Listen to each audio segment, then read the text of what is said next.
Il y a des interviews où l'on tombe littéralement sous le charme. Des moments où le courant passe si bien que l'on se sent vraiment à l'aise, un peu trop à l'aise. Au point qu'on en vient à faire des confidences un peu embarrassantes. Eh bien c'est exactement ce qui m'est arrivé, non pas avec une célébrité, mais deux et pas des moindres. Des pointures que je ne m'attendais pas du tout à trouver aussi relax et accessibles. Allez venez, je vais vous montrer. J'ai été journaliste cinéma pendant pas mal d'années et j'ai eu la chance de rencontrer bon nombre de personnalités du 7e art. Alors quand je suis retombé sur de vieilles cassettes contenant pas mal de ces interviews, j'ai décidé d'y jeter un œil. Ça vous dit de rembobiner avec moi ? S'il y a bien deux acteurs qui incarnent la séduction, la classe et l'humour, c'est bien Sandra Bullock et Hugh Grant. Au début des années 2000, c'est le réalisateur Mark Lawrence qui a l'idée de les réunir à l'écran dans une comédie romantique où Hugh Grant incarne un millionnaire égoïste qui ne peut rien faire sans son assistante, jouée par Sandra Bullock. Ah, vous ne dormez pas, tant mieux, j'avais peur de vous réveiller. J'avais envie de papoter un peu. Il est 2h15 du matin. Alors quand celle-ci décide de démissionner, cela devrait normalement les séparer, à moins que ça ne les rapproche. Les interviews ont lieu à Londres et dans l'Eurostar qui m'emmène outre-Manche. Je suis ravi mais aussi un peu soucieux. Interviewer deux personnes en même temps, c'est pas si évident. Il faut obtenir des réponses de chacun, n'en offenser aucun, c'est pas si simple. Et puis je cherche une question pour terminer l'entretien avec légèreté, et c'est alors que je repense au petit jouet promotionnel dont on m'a fait cadeau à l'issue de la projection de presse. C'est une sorte de mystery ball, vous savez, on pose une question, on actionne un mécanisme et une réponse apparaît aléatoirement. C'est plutôt rigolo et je me dis que je pourrais peut-être l'utiliser. Bref, me voilà au Dorchester Hotel, très classe, et dès que j'entre dans la chambre où a lieu l'interview, je les trouve non seulement très beaux tous les deux, même si je craque particulièrement sur Sandra Bullock, je dois bien l'avouer. Mais pas le temps de m'extasier, le temps est compté, alors j'embraye directement sur ma première question et je leur demande pourquoi ils aiment jouer dans des comédies romantiques. Because life is just too shitty and hard. Ah, ok, très bien. Donc là, je me dis que l'interview ne va pas être guindée du tout et Hugh Grant me le confirme direct. I do comedies purely because I'm not much good at doing dramas, that's the honest answer.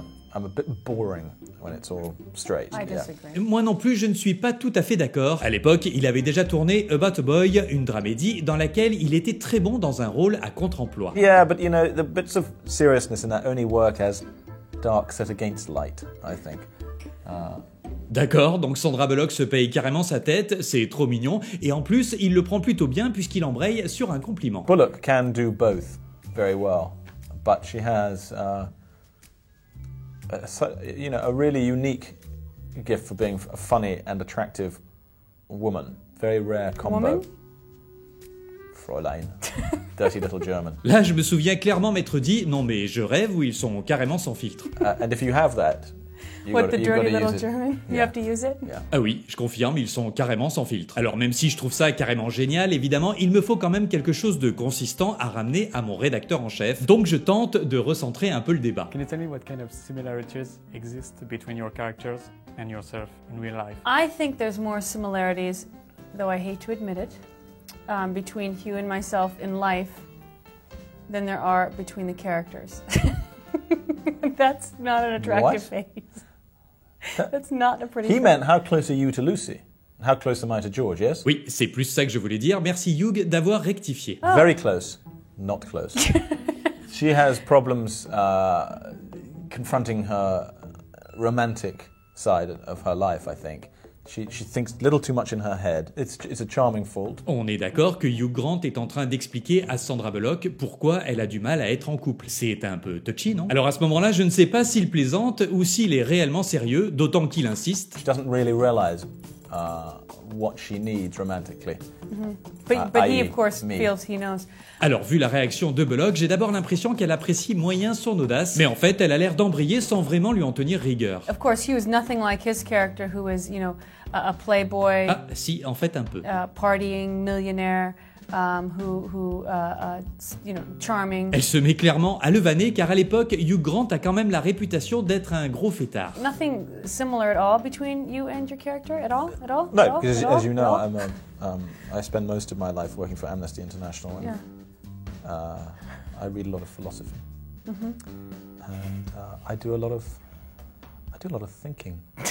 Bon, on va pas se mentir, à ce moment-là, je trouve le petit rire de Sandra Bullock trop craquant. Et là, je sais pas ce qui me passe par la tête. Leur cool attitude me met carrément à l'aise, un peu trop, et puisqu'ils sont sans filtre, eh ben je fais comme eux et je me lance dans une espèce de déclaration pathétique. You are in love after you have seen this movie.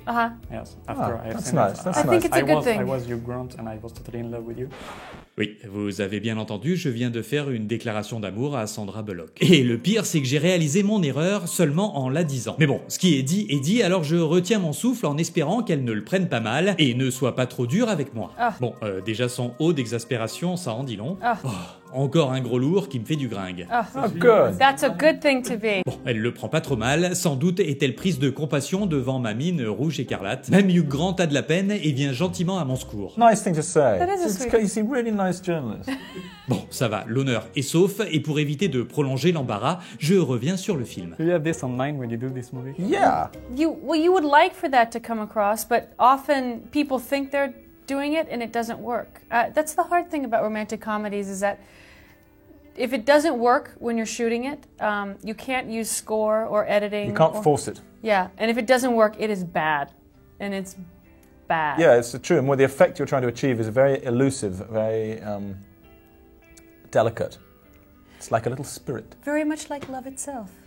Right. Bon, à ce moment-là, je fais ouf, je sais que je suis retombé sur mes pieds et que j'ai enfin la réponse que je pourrais utiliser dans mon reportage. I think it's funny because some people shoot movies and they fall in love with each other, and the movie has no chemistry, and it's I don't know. I mean, you can like someone we got along great, and we thought we were very funny, and sometimes we were not funny at all, and sometimes, but you never know. See, now that's where that's the only place I ever think when you're doing interviews where you shouldn't say things. You Oh, really? can't say that. Oh, and there's some things that you say that are okay to say? Perhaps I do make my mistakes. Like I'm a just pointing out. desperate I'm just kisser? pointing out. No, I never said that. Bon sang, les voilà qui recommencent à se chercher mutuellement. I'm just saying, if you're doing an interview for a romantic comedy, he's only got 3 minutes or something. Yes. You don't say, But if sometimes we tried to be funny, we weren't. Because Okay, but you if know if that was the case once or twice, those scenes are no longer in the movie. The movie is seamlessly funny from start to finish. No. Ha ha ha ha, it goes. But if you'd let me finish, Yeah. I was going to say. Excuse me, for the last question. Ah oui, je viens carrément de couper la parole à Sandra Bullock. Excuse me, for the last question. Okay. Yeah. Non mais je vous explique avant de me faire traiter de goujat. Quand on fait ce genre d'interview, il y a un petit compteur placé juste derrière les personnes interviewées. Là on le voit pas, mais juste derrière Hugh Grant, il y a un chrono qui se déclenche à la dernière minute du temps imparti. Donc en gros, pendant que les deux se chamaillaient, le compteur a commencé son décompte, 59, 58, etc. Je me suis donc permis d'interrompre leur petite joute verbale parce que je tenais à ma dernière question. Vous savez l'histoire de la petite boule mystérieuse. Je les avais donc prévenus avant le début de l'interview afin de ne pas les prendre au dépourvu. Donc Sandra Bullock ne s'est pas offusquée de mon intervention. Quoique. Well, see, I couldn't even finish my question. 37, 36 secondes, je vois le temps défiler et je me stresse carrément pour rien. J'en oublie même de dire s'il vous plaît. Ask a question to Sandra. Poser une question à Sandra, non mais c'est carrément un ordre. À sa place, la boule mystère, je me l'envoyais direct en travers de la tronche. Sandy, Oh, Christ. when are you going to face up to the fact Oh, I know. that you want me physically? To do what? Alors là, je suis partagé entre le fait de me dire que j'ai rudement bien fait d'insister pour avoir ce moment, et en même temps que c'est peut-être le truc de trop qui va donner un moment de confidence un poil embarrassant. Just go home. Go home. Ouais, non, en fait, je suis assez content de moi, l'exercice est carrément marrant. Hugh, when are you gonna face the fact that the reason you get so angry with me and so flustered and you have stomach problems and a cold and a backache is because you're holding in the love that you feel for me and humanity in general? Well, okay. Maybe. Ah, see? Entre nous, je crois que derrière la rigolade, Hugh Grant avait clairement à ce moment-là un petit crush pour Sandra Bullock. I've never denied my affection. You've spurned me. I let myself down in the last second. Yes. Je n'en saurais pas plus, il est temps pour moi de sortir de la pièce. Thank you very much. This thing is so great. Ouais, d'ailleurs Sandra l'a trouvé tellement chouette ce petit jouet que je lui en ai fait cadeau. Elle était ravie et m'a chaleureusement remercié. Et ouais, j'ai scoré devant Hugh Grant et au final, je pense qu'elle m'a préféré à lui. Enfin, l'espoir fait vivre. Merci d'avoir regardé cette vidéo jusqu'au bout et d'avoir partagé ce souvenir avec moi. Merci aussi à Sandra Bullock et Hugh Grant, de véritables pros en interview qui savent parfaitement faire le show pour faire la bonne promotion autour de leur film. Je vous invite à liker, à partager, à commenter et pourquoi pas à vous abonner, c'est important. Et je vous dis à très bientôt pour le rewind d'une autre interview. This thing is so great.